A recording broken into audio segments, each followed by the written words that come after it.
भी कि आने वाले टाइम में लोग सेम फाइनेंशियल पैटर्न में अटक जाएंगे, क्योंकि मिडिल क्लास लोग बढ़ते जा रहे हैं, इनकम कम होती जा रही है, महंगाई बढ़ती जा रही है।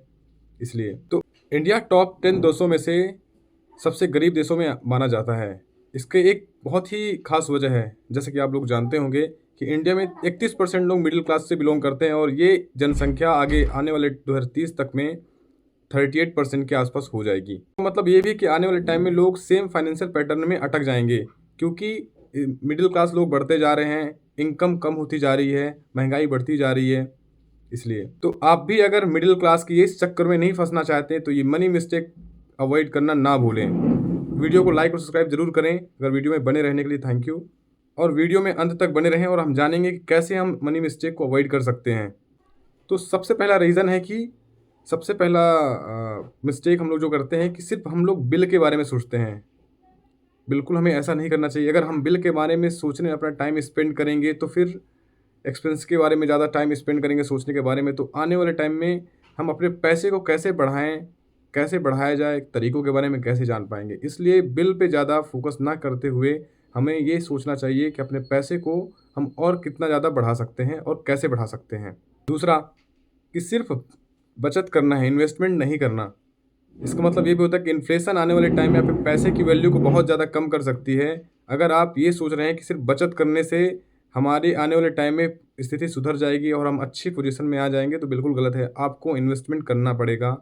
जो पैसे आप बचत में रिलाई कर रहे हैं उसको कहीं ना कहीं इन्वेस्ट करके आपको पैसे बढ़ाने पड़ेंगे। तीसरा, इंस्टेंट खुशी के लिए शॉपिंग करना। छोटी छोटी खुशियों के लिए हम लोग हर बार शॉपिंग करते हैं, ये अच्छा तो लगता है लेकिन आपके लॉन्ग टर्म गोल्स को इफेक्ट दे सकता है ये। क्योंकि आने वाले लॉन्ग टर्म में अगर आप ऐसी छोटी छोटी खुशियों पे आप शॉपिंग करेंगे, खर्च करेंगे, तो आने वाले टाइम में आप फाइनेंसेस को मैनेज नहीं कर पाएंगे, क्योंकि आपके पास सेविंग्स नहीं बचेगी तो आप इन्वेस्ट नहीं कर पाएंगे और आपको आने वाले टाइम में फाइनेंस को मैनेज करना बहुत ही ज़्यादा मुश्किल हो सकता है। अगला है सब कुछ मान लेना कि मुझे सब कुछ आता है। मतलब अगर आप सोच रहे हैं कि आपको पैसे को मैनेज करने के बारे में सब कुछ आता है तो आप बिल्कुल गलत हैं। ज़्यादा ओवर कॉन्फिडेंट होना भी आपको एक कॉस्टली लाइफ के लिए मजबूर कर सकती है, जो कि आप बिल्कुल नहीं चाहेंगे फ्यूचर में। इसलिए आपको हमेशा टाइम टू टाइम अपडेट होना पड़ेगा और लोगों से सलाह लेना जानिए, जो कि आपको बिल्कुल करना भी चाहिए। अपने पैसे को कैसे मैनेज करना है, कहाँ इन्वेस्ट करना है और सही जगह सही इन्वेस्टमेंट की जानकारी बहुत ज़्यादा ज़रूरी होती है। अगला जो है कि हर रेज के साथ हमको ज़्यादा खर्च करना। हर बार हमको लगता है हर साल रेज हो रही है, उसके साथ सैलरी तो बढ़ रही है, इनकम भी बढ़ी, लेकिन हर बार ज़्यादा खर्च करना हमें मुश्किल में डाल सकता है। ये आने वाले टाइम में आपके वेल्थ बिल्डिंग के सपने को बिल्कुल भी पूरा नहीं होने दे सकता, क्योंकि अगर आप हर बार जितना ज़्यादा कमाएंगे उतनी ज़्यादा खर्च करेंगे तो आपका एक वेल्थ बिल्डिंग का जो गोल रहता है वो पूरा नहीं हो पाएगा, जिससे आने वाले टाइम में आप फाइनेंस को अपने मैनेज करने में बहुत ज़्यादा प्रॉब्लम है। तो ये मिस्टेक भी अवॉइड करना बहुत ज़्यादा ज़रूरी होता है। तो अगर आप अपना मनी माइंडसेट बदलते हैं तो अपना फ्यूचर भी सिक्योर कर सकते हैं इन तरीकों को अवॉइड करके। तो क्या कभी आपने सोचा कि आपको सेविंग क्यों करनी चाहिए?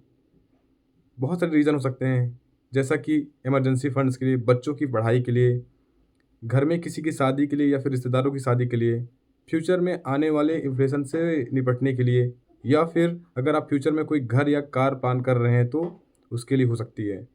तो जब आपने गोल सेट कर ही लिया है बचत करने का, तो बचत करो और अपना फ्यूचर सिक्योर करो।